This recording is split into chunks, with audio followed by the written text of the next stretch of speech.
One of the great things about what I get to do is learn from people that I meet at conferences and online. And podcasting is something where I have so much more to learn. Now, there are a lot of healthcare podcasters around now, but very few of them have been around for more than 10 years. And that's why I'm excited for my next guest. Todd Eury has been podcasting since the very early days of the format, and he is the head of the Pharmacy Podcast Network. And they announced something that caught my attention: evidence based podcasting. You're going to want to stick around for the explanation of what that is, because it just might be a good way to reach a very specific kind of healthcare audience. Let's get to it. Swaay.Health. Todd, welcome back to the program. Thank you so much, Colin. This is great to be here. Always love talking to you. Getting the pharmacy industry to talk better with healthcare IT and EHR and insurance, and I mean, it can only do good things. So I'm glad. Well, I'm glad you're here, and it's always fun to talk with someone who does podcasting and media, because we have a lot in common. We have shared pain, shared trauma, but also shared joy for what we do. So it's great talking with you. You're always so exciting to be on the program. Now, for those that may not be as familiar with you as I am, Todd, can you tell us a little bit about yourself, a little bit about Pharmacy Podcast Network, and because you're a repeat guest, share a hidden talent of yours. All right. So I've been in the podcast game for 17 years. I started the pharmacy's very first podcast that was really about the profession. I did not build podcasts for the consumer, and that's because I was in the pharmacy sector anyway. I was selling pharmacy management system software, had joined a company called Soft Writers out of Pittsburgh, which funny story, they're actually a client of mine now in the Pharmacy Podcast Network. So things come full circle. And they had a pharmacy management system dedicated to long-term care pharmacy, which is so different than what the public sees. A pharmacist with a white lab coat or scrubs behind the counter at a community environment, a whole different beast. And there were zero podcasts about the profession. Podcasting at that time had only been around for about 3 years, but I was a listener and I was learning a lot. And I said, that's it. I want to put a bad sounding podcast out there to kick it out. And it sounded like crap, but I learned, and now we're the largest network in the world. We're the largest podcast in the world that's dedicated to our pharmacy profession, with 85,000 listeners a month and over 40 different shows that talk about pediatrics or geriatrics or clinical trials or specialty pharmacy, rare disease, and marketing.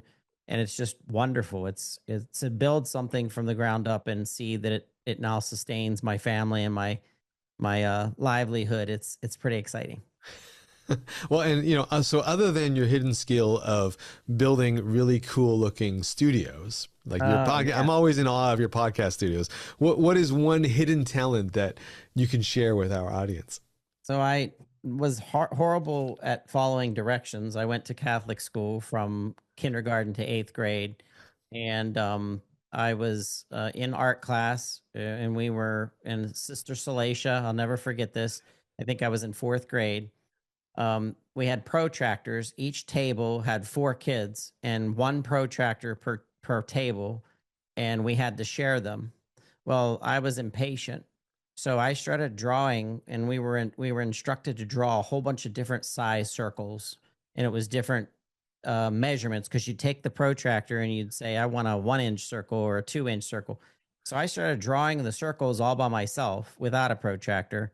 And Sister Salacia came over and she's like, whose turn is it? And they're like, well, it's Todd's turn. And they're like, well, he already did his. And they're like, no, he hasn't used the protractor yet.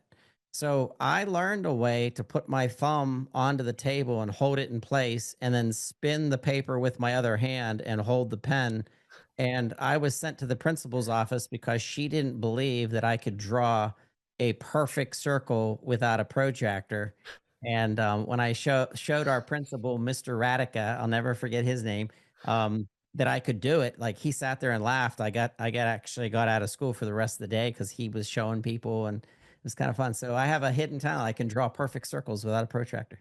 I love that story, Todd. That is totally, first of all, a Catholic school story, and second of all, just that kind of left brain or right brain. I'm not really sure of that sort of out of the box thinking to go. Well, if I can't have a protractor, I got to figure out some way to make this circle. And what a brilliant way to do that. Yeah. So I still do it to this day as a little party trick. So next time we're together, I'll draw you a non-protractor perfect circle. That's awesome. I will look forward to that, Todd. Look forward to that. But on to the topic at hand. And I'm excited. I mean, I'm always excited to talk to you, but this one in particular caught my attention when I saw the announcement hit the wire last year, late last year. You had made an announcement around how the Pharmacy Podcast Network was really embracing something called evidence-based podcasting.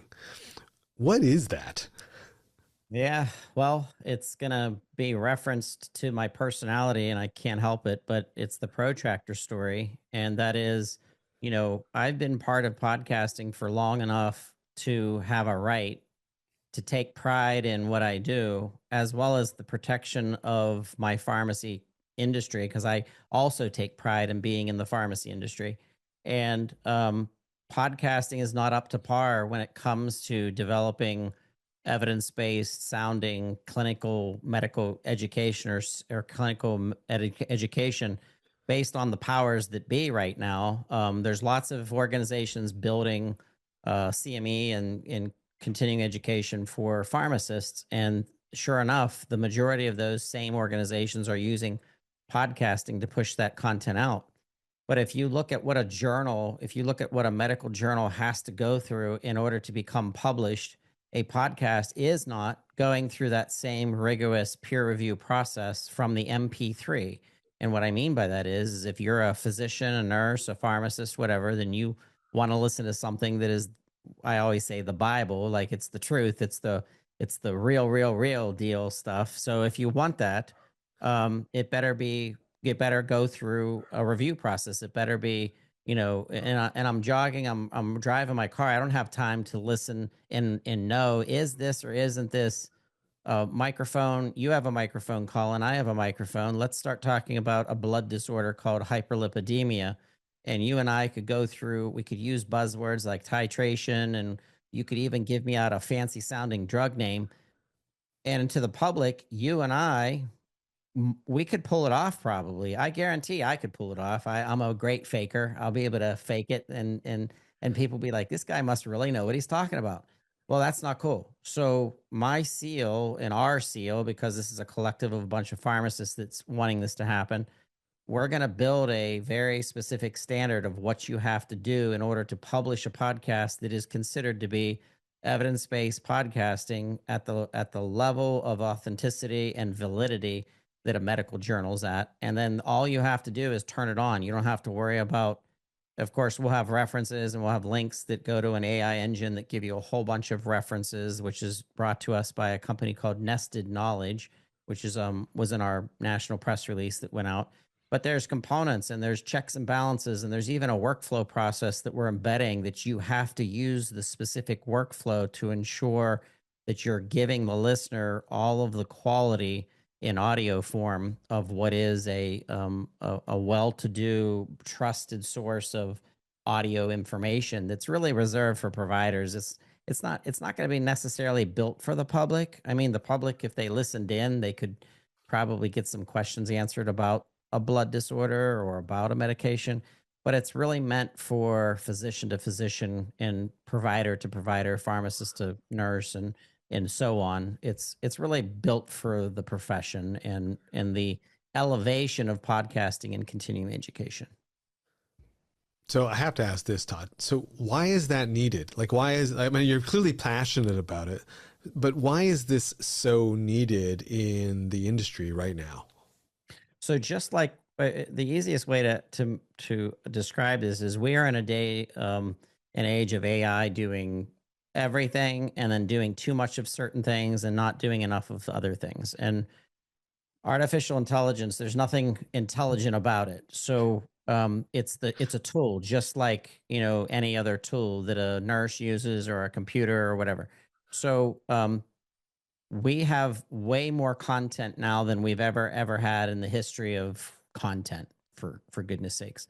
And I think because podcasting has become so, so 157 million podcast listeners just in the United States.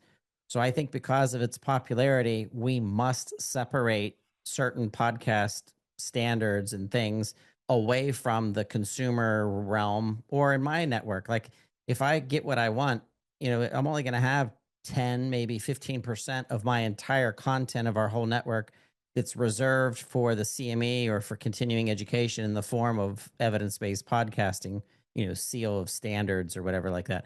Because the rest of my stuff is business discussion, or it is debate, or it is, and it doesn't have to be evidence-based. But when we're talking about things that we expect our physicians and our pharmacists and our nurses to listen to and trust, it should be going through a rigorous process that has nothing to do with the organization that developed the CE. It has nothing to do with the person that actually developed the podcast. It has nothing to do with the people that showed up on the podcast.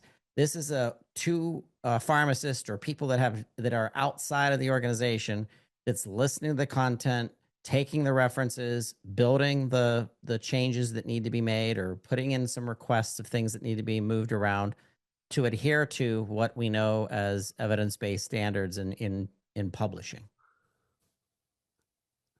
That's really interesting to hear you say that, and I'm glad you did. What I heard there is that it's not 100% of all the podcasts that you're producing are going to go through this rigorous process. You're applying it where it's needed, where it is appropriate, and that is on the ones that are, need to be evidence-based, need to be proven, need to have that, essentially that CME rigor that is put towards it. But not every conversation that you have is like that. There are some that are just, you're interviewing business folks, you're interviewing people that you're just having a conversation. Those ones aren't going through that same process because they don't have to, right? They're not meant for that kind of purpose. So a physician, a pediatric specialist, and a pharmacist all sit down in a boardroom, and they have an iPad, and they have their screen up on the wall, and they bring up a case from a patient, right? And they all show it, and they're going through what's going on. If that person says, if one of those providers say to each other, I recently heard on a podcast that the blah blah blah in the such and such for this baby would have been at this titration level of 30 milligrams and blah blah blah. They would look at me and say, "You heard it on a podcast." Like what? Whereas if I would have said, "Hey, in the recent medical journal of blah blah blah Harvard or whatever, in this in this report, it said this and this was happening. We should look out for that." Well, I want someone to be able to quote a podcast in a review meeting and saying, "Listen, on an evidence-based podcast, an EVP, an EBP podcast that I listen to, it said that the blah blah blah blah blah." Now, any good provider that listens to a podcast as they're driving to, a meeting, or they're trying to get some CE refreshment, isn't going to just stop there and listen to a podcast. They're probably going to go back to the references that we're all going to have in the show notes. You're going to have all the references, you're going to have all the journals, you're going to have all the resources, and you're going to have things that have been published on the pod. What's the problem with podcasting and education, Colin? When you publish it today in April, and all of a sudden you listen to it 3 years later, right? There's no updates. It's a piece of content that just freezes in time. In our realm of evidence-based podcasting, our services will continue to evolve to the point that we'll be able to help change literal podcasts that were published, years ago, or change them based on the information that's being resourced, based on the nested knowledge AI engine that's constantly sniffing what's the latest published, verifiable, evidence-based information about this subject. So podcasting has to evolve just like everything else is evolving. And there's no evolution right now except for what I see us doing in our tiny little band of people that are going to upset other publishers, that we're demanding that podcasting reach the same level of quality that a journal article is and does. I mean, I like it. I mean, again, what I'm hearing is you're essentially, elevating on one hand, elevating podcasts, so that it can be as good as a journal. You know, it's a new medium. People consume information this way. Why not make it as good as those things? So it's trusted. So it has that authoritative voice. And on the other side, I mean, let's be honest, people, you can't read a journal while you're driving, right? Like, people are consuming content this way. So why not cater to the need? Well, hey, I want to really learn something. I really want it to be evidence-based. Why not this way? I love it. I think it's brilliant, actually. Um, so if I was just a casual listener, I know what you're suggesting is that, this is not really meant for just a casual listener who wants to find out more about the pharmacy industry. These evidence-based podcasts may not be for them, but if I was listening to kind of like this podcast versus an evidence-based one, what are some of the markers of an evidence-based one that aren't in the one that you and I are doing right now? So, referenceable information, which will be on cue based on sound differentials. It could be, we're going to be doing it by tone, which will coach the people that are listening to the podcast as to when something, has been referenced or something like that, which may or may not be an ongoing thing, because that'll give the listener an option to turn those off or on, because it could become annoying if you have a lot of references. But then the show notes in the engine, especially through nested knowledge, is you'll be able to go back and see what parts of the dictation of the text has been referenced and where did that information come from. And then you'll be able to go into the engine once you get somewhere where you're not driving, of course, or walking your dog or jogging, and be able to go back and click on some of that those links to go to that piece of verifiable clinical information, and then once again be able to listen to something that you can assure of what they were talking about, that the organization that's out there, they're trying to get CE through it, they're trying to get continuing education through it. They already know, oh yeah, this is an evidence-based podcast. It went through a very specific standard and qualification in order to assure that what we're listening to is in fact the real deal. Because once again, CE being built today, the way that they build CE, they stuffed it into podcasting, saying that, oh, no, now we have a podcast, but it's technically not following the same way that you would publish a journal. And they expect you to just listen and believe. Because I've heard people reference in discussions, hey, I did hear on a podcast that I took for CE. As soon as you say the word CE, everybody's like, well, I guess that's good enough. But it's technically not. It's hypocritical in the way that we verify information in the journal realm. You're not doing it the same way in podcasting. So references is one. I mean, I think the depth you're probably covering things on those evidence-based podcasts is probably much deeper than we would typically cover in this style of podcast. I mean, for reference, like how long would a evidence-based podcast be? So they like to split that up into credits. So Okay. one full credit is 60 minutes of content. So we'd probably split it up in half credits and try to stay within the 30-minute window, which is kind of the way they're delivering continuing education podcasting anyway. So we'd stay within the confines of what everybody's used to. Gotcha. Gotcha. Okay. Well, thank you. Thank you for that. That's just helpful because, Yeah. I'm not sure how many people of us are going to be rushing out to listen to evidence-based podcasts, but it's good to kind of have that reference point should the companies we work for or listening to this want to get involved in that. Imagine a mother of a little baby that had a condition, and sure enough, she went to Google or she went to search engine and she puts it in there, and there she finds a medical journal, right? And she's like, oh my gosh, now I have to sit here and read this, because she's worried as hell. She doesn't know what is wrong with her baby. She starts reading the medical journal. Are you kidding me? Like, she's just like overwhelmed. She doesn't know what that word means. Imagine in that same journal where it's like, here's an evidence-based podcast, mother of this baby, that you could listen to, which you're still not necessarily going to understand everything.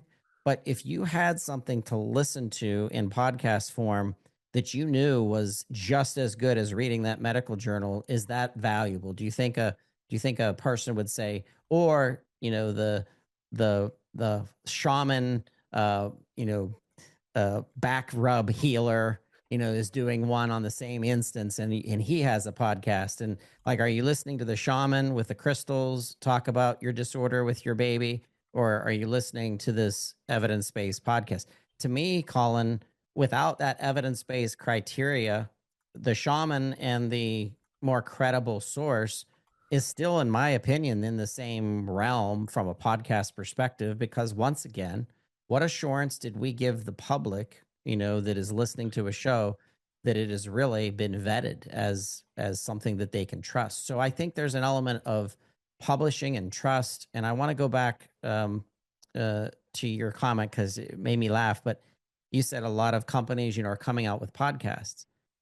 If if if for the love of goodness sakes, if companies would do less of that, I would be appreciative. And here's the reason.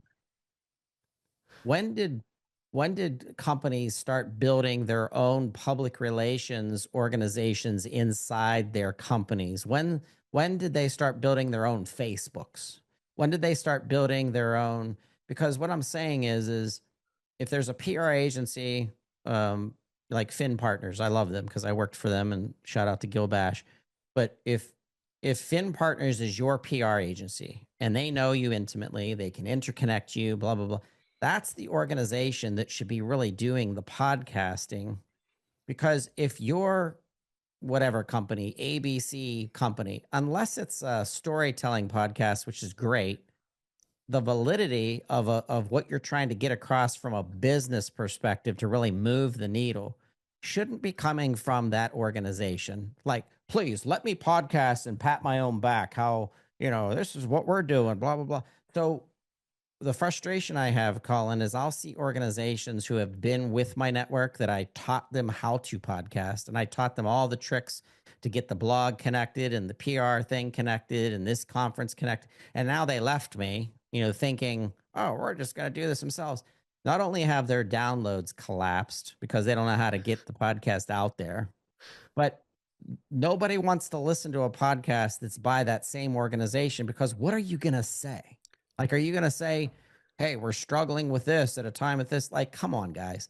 So there's part of podcast and branding that I think is wonderful from organizations, but I think they need to remember that they need experts and they need outlets and they need where people are actually showing up to bring more validity to podcasting content, and think more authentic. And then don't even get me started with these new AI companies that you can take your selected voice, you can give them a script, and you have two AI bots like podcasting. Like, are you kidding me?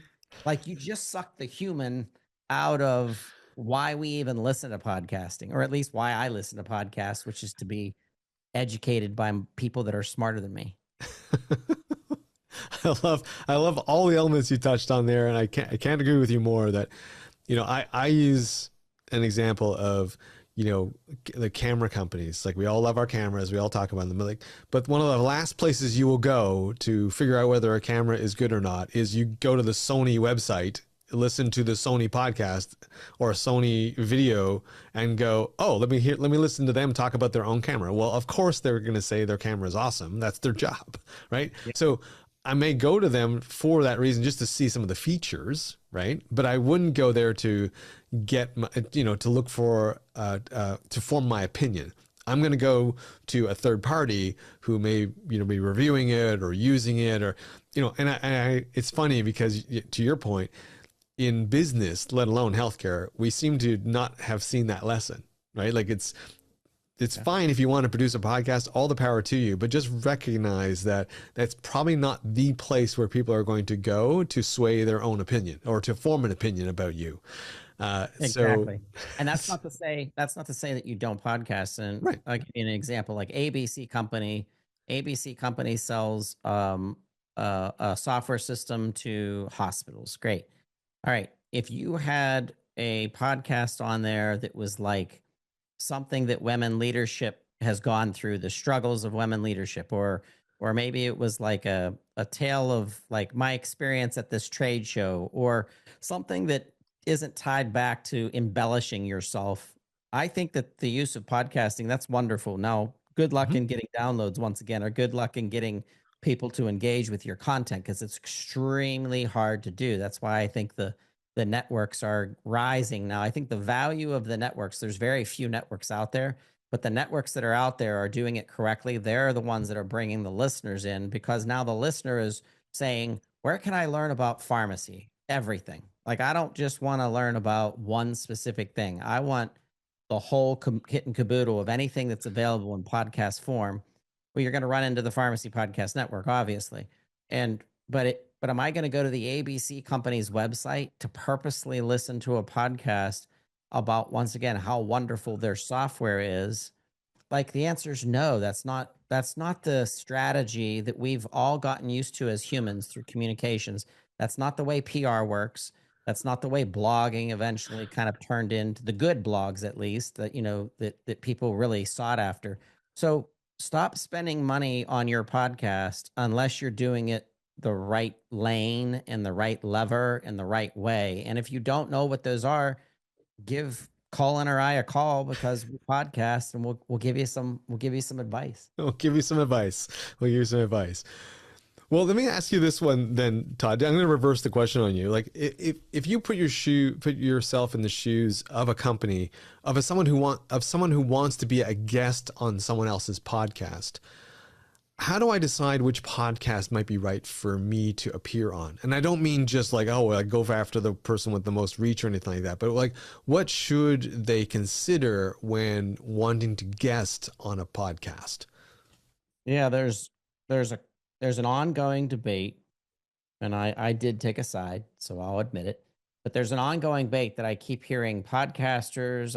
I read blogs, even SiriusXM, Resonate Studios has said this, where they're like, it's not about how many people listen, or it's not about the number of downloads that you have. And I completely disagree with that statement in business. I really do. And it's the adage of, I mean, I was in sales when I started out in industry. I went from my first real corporate job in freaking 1996, was Sprint Business, and I had to make like 60 to 120 phone calls a day just to get one person to react to what I was trying to sell, when it was boring as hell. It was long distance, for God's sakes. Um, so in podcasting, you're competing with like, what, 5 million podcasts that are out there in the world, right? I guarantee you that that if you're in business to deliver strategy or value, or you want to talk about something that is associated with your brand, and you have to do it authentically. You can't sit there and read a sales cue card or something, for God's sakes. You have to be conversational. But I guarantee you that the needle in podcasting form will move faster to the right direction of business development and new marketing abilities when you have 1,000 listeners versus 100 listeners. So I love these people who are like, it's not about the downloads and blah, blah, blah. And there's some very famous people in the healthcare industry comms room who completely disagree with me. I'm ready to debate them, but I'm on the side of downloads are actually important. And that is, you're spreading information out as to many listeners as you can, and I guarantee you're going to find the diamonds of those 1,000 listeners, or even the 100 listener. In 100 listener, you might find one diamond. In 1,000 listeners, you might find 10 diamonds. Like, who knows? But for those people to take action in saying, I hear Colin's voice, I heard what he said, I want more information on that, and then they reach out to you on LinkedIn and they're like, hey, I heard you on a podcast talk about the blah blah blah. So I completely disagree that it's not about volume, because it is. It's both. I want both. I want quality and I want quantity. But if you want your podcast to really move a needle for you, you better have growth downloads in order to make things happen. So is that the only criteria, Todd? That, like, if I was looking to be looking to try and be a guest on someone else's podcast, and I was business, reach is a top. I mean, obviously, it's a top consideration for that you're recommending. Is there anything else that I should look at in terms of whether or not this is a good idea to be on this person's podcast? No, not at all. I mean, I think that that's a good indicator. Like if you have 10 podcasts that you can be on, and three of the top 10 have, huge downloads or very, very famous, hosts, then by all means, get yourself on that. But be more sincere about your jumping on that show. Why are you Mm. jumping on the show? What do you want to talk about? And what audience does that individual have that is going to help you connect? Or maybe it's something that has nothing to do with your industry that someone just asked you to be a guest on because they want to hear your experience as an executive or as an entrepreneur. And I think those are wonderful. And I think that that also helps to build your own personal brand, that you're kind of showing up on an anecdotal podcast about entrepreneurship versus if you're in the EHR business, you should be showing up on podcasts where they talk about how does the electronic health record impact patient care or patient outcomes, blah, blah, blah, blah, blah.